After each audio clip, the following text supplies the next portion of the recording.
આ માઇક્રોમીટર કહેવાય, આને થિમ્બલ કહેવાય, આ સ્પિન્ડલ કહેવાય, આ જે અહીંયાથી આટલું, અને આ નીચે જે છે રોડ અને એનવિલ કહેવાય, અને આ ફ્રેમ કહેવાય, અને રેચેટ કહેવાય. આ ટાઈટ થઈ જાય એટલે અવાજ આવે,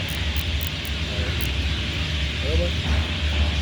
આ 0 થી 25નું માઇક્રોમીટર છે, અને આ 25 થી 75નું માઇક્રોમીટર છે.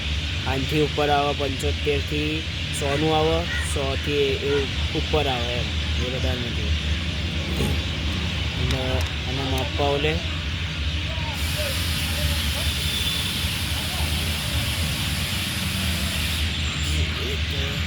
આ એક્સટર્નલ માઇક્રોમીટર કહેવાય, એટલે આ બહારની વસ્તુ માપી હતા.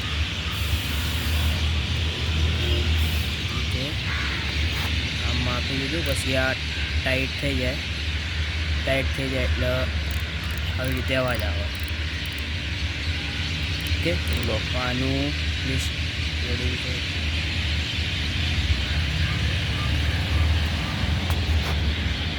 13.25 આનું રેડિંગ છે, બરાબર. 13.25 છે, આની થિકનેસ 13.25 છે. હવે આપણે રોડ માપીએ.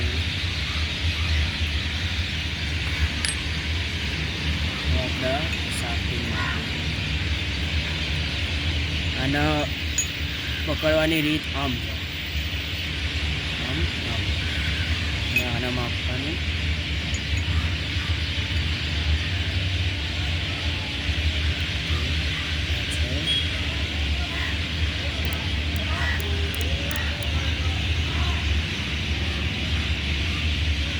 જો આમાં વેલ્યુ કેવી રીતે જોવાની, જો 15 કાંટા આખા પૂરા પતી જાય, બરાબર.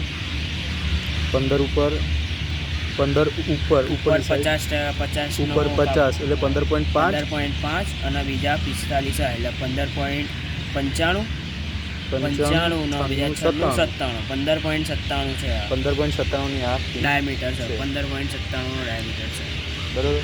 એટલે જેટલા નીચે કાંટા પતી ગયા એ જોવાના, આ બાજુ જેટલા આવ્યા હોય એ 0.5 ના, અને આનું જે મિનિમમ વેલ્યુ કહેવાય એ 0.01 છે. ડિસ્કાઉન્ટ આનું 0.01, બરાબર.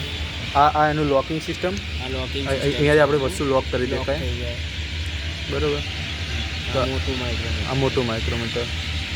હવે ધારો કે આ લંબાઈ તો આમાં નહીં આવે, પણ એ રીતે જે રીતે આપણે માપીએ. હવે ધારો કે આનું રીડિંગ હોય તો આનું રીડિંગ થશે આપણે,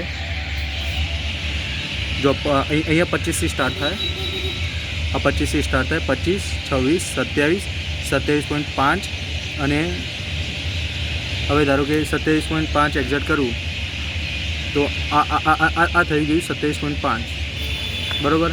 આ ગયું ઉપર, હવે આ થઈ ગયું 27.55, 27.60, એ રીતે આપણે માપી શકાય. હવે આમ હોય, ધારો કે આટલું છે તો 27.40, બરાબર.